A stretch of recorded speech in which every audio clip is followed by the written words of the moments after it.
All right, guys, get this. What if you were the biggest joke in your entire Magic Academy? Our boy here is a notorious loser, and after 3 long years, he finally awakens as the weakest one-star class possible. The whole school is literally laughing in his face. But just when you think it's over for him, BAM, the system secretly gives him a full library of forbidden, world-ending dark spells. Everyone else is learning basic magic, and our boy is accidentally becoming a dark lord against his will. You just can't make this stuff up. Meanwhile, the battlefield is absolute chaos. A massive monster is tearing through everything, and this poor girl is giving it her all, only to find out her spells do 0 damage.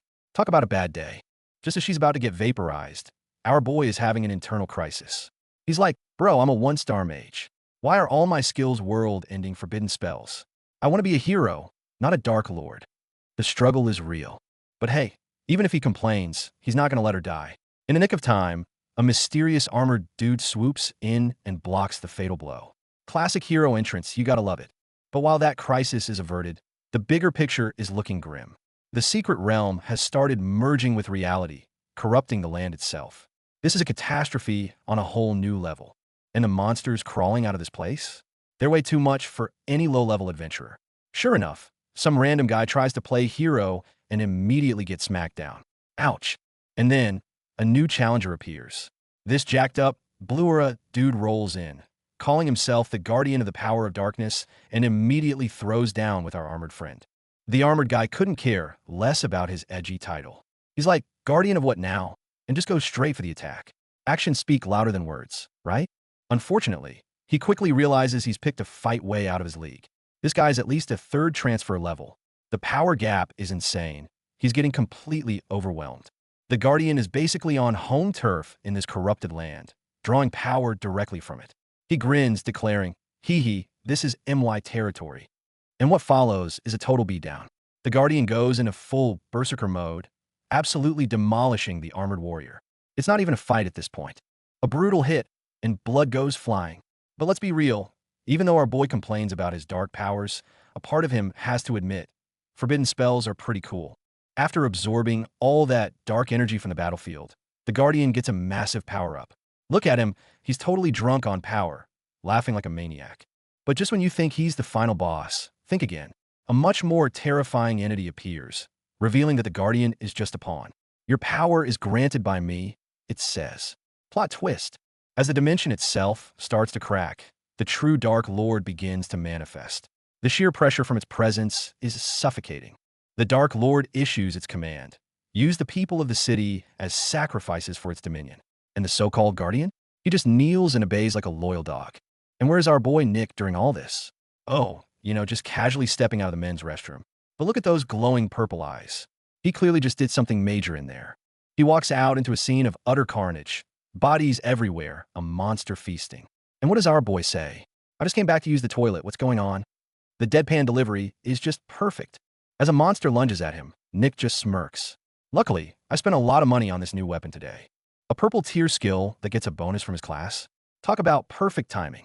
After clearing out the small fry, the Guardian finally shows up, calling our boy an overlooked insect. Oh man, he has no idea who he's messing with. A massive vortex of dark energy forms over the city. A huge battle is about to go down, but look at our boy. He's still got that calm expression, maybe even a little excited deep down. The Guardian makes the first move, unleashing a devastating attack. And Nick, he just stands there, unflinching, as a storm of purple energy gathers around him. He's an immovable object. The Guardian is completely stunned. How? How could he block my attack? But what truly terrifies him is the aura coming from Nick, a power of darkness far more powerful and pure than his own. That's right, our boy is done hiding. Behind him, the shadow of a true demon lord materializes. The enemy feels it, an aura more terrifying than death itself. The Guardian is officially freaking out. The Guardian tries a last-ditch effort, preparing a forbidden curse. Little does he know, he's facing the king of forbidden curses. Nick doesn't even have to move. He shatters the attack with a single glance. His power completely dismantled, the Guardian lets out a furious roar. But it's useless. All his struggles are in vain. With a simple flick of his wrist, Nick severs the Guardian's connection to the Dark Lord. His power drains away instantly, leaving him completely helpless. And just like that, it's over. Look at our boy, cool as a cucumber. hiding his true power and saving the day on the down low. That's how a real pro does it. After the incident, an official organization starts investigating. Turns out, people like the Guardian, who awaken a hidden dark class, are called mutants. They're way stronger than others at the same level. But mutants have a critical weakness. Without the protection of dark power, they become incredibly vulnerable. See? Another one gets taken down pretty easily once the protection is gone. With the battlefield cleared, two investigators start piecing things together. They notice a pattern. This realm invasion, just like the two previous Forbidden Spell incidents, appeared and vanished in a flash. Something fishy is definitely going on. They're completely baffled by this mysterious power that comes and goes. Little do they know, it's all our boy's handiwork. According to their intel, the team in the south of the city, led by Captain Zhou, suffered heavy losses. Looks like it's time to check out the scene. In the ruins, they run into a silver-haired guy named Duin. He introduces himself as a member of an unofficial organization called Cloud Realm. Cloud Realm, an organization composed entirely of top-tier fighters who always operate in secret. Yeah, their sudden appearance here is definitely a big deal. Duin explains he's here hunting a traitor from his organization, the very same guy who caused this whole mess. And that explains everything. The traitor died, and the realm invasion stopped. But that raises a new question. Who was powerful enough to kill a traitor that even Cloud Realm couldn't handle? Remember, this traitor was strong enough to wipe out Captain Zhou's entire army of third transformation elites. The person who one-shot him must be on a completely different level. Everyone starts wondering if there's some unfathomably powerful master hidden in the city. Little do they know that master is currently at home, happily counting his loot. Guys, you gotta see this. He looted 2 pieces of a level 120 orange tier set.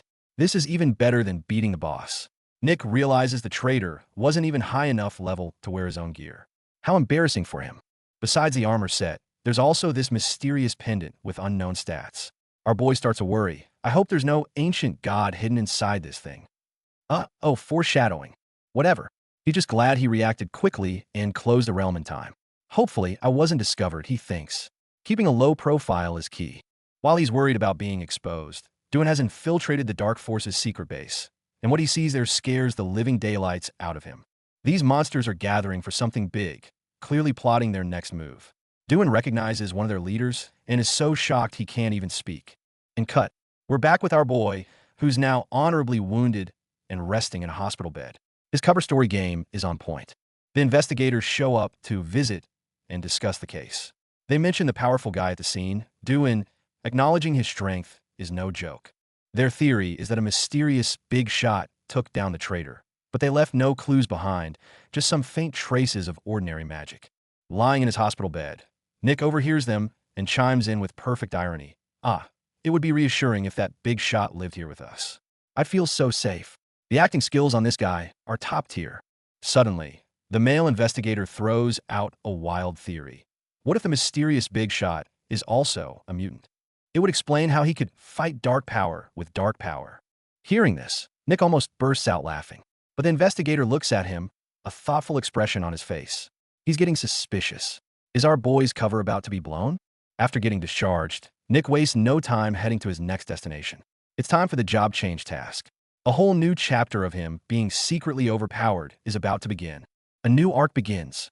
Our boy is about to step into the sacred grounds for his job change. What kind of challenges await him this time? Staring at the huge, gloomy castle ahead, Nick feels a headache coming on. This place does not look friendly at all. Let's rewind to a few days ago, back at the exchange. That orange armor set our boy looted? Turns out, it belonged to someone important, and people are already looking for it. A rich and powerful-looking gentleman approaches a black market dealer, asking to buy a 4 transfers fighter suit. The dealer sees a golden opportunity and starts scheming. He claims an old client happens to be selling that exact set, but currently only has the top and pants. The buyer wants to meet the seller, but the dealer makes an excuse, saying he couldn't make it. This old deal is starting to sound sketchy. But there's another player in the game. Duin confronts the dealer, revealing he knows the armor is his late master's relic. Now, he wants to know who this old client is. The dealer is freaking out. First, Nick comes to sell the suit, then a mysterious buyer shows up, and now the original owner's disciple is here for revenge. The timing is way too coincidental. He's in way over his head.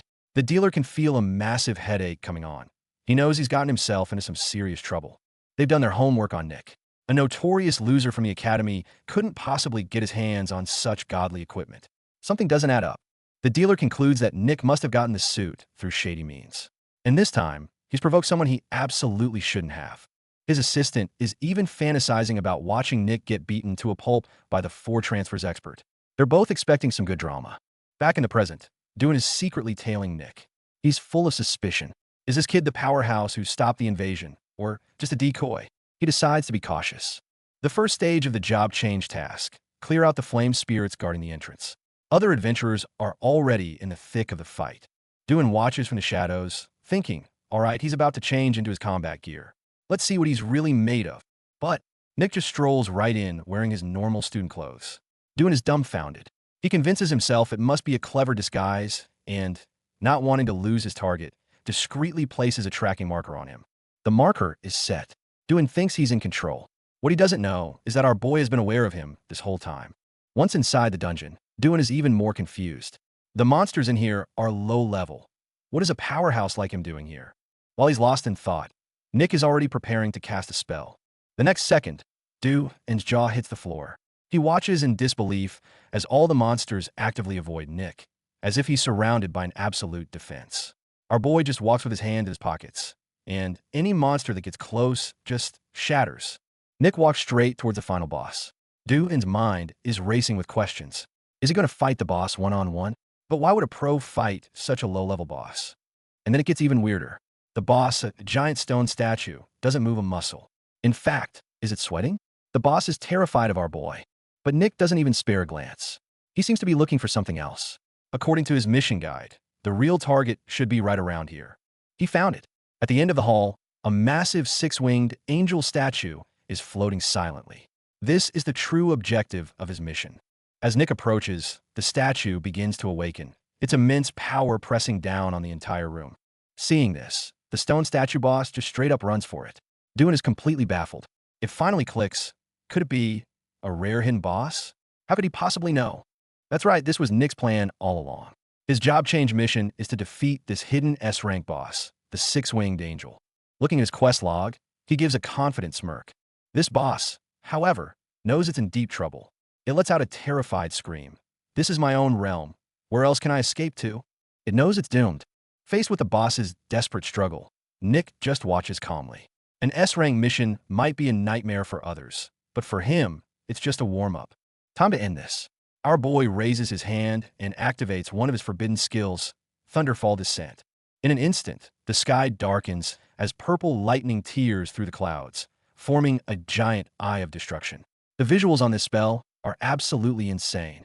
Against the absolute power of a forbidden spell, the so-called S-rank boss doesn't last a second, instantly turning to dust. Job change mission completed. Easy peasy.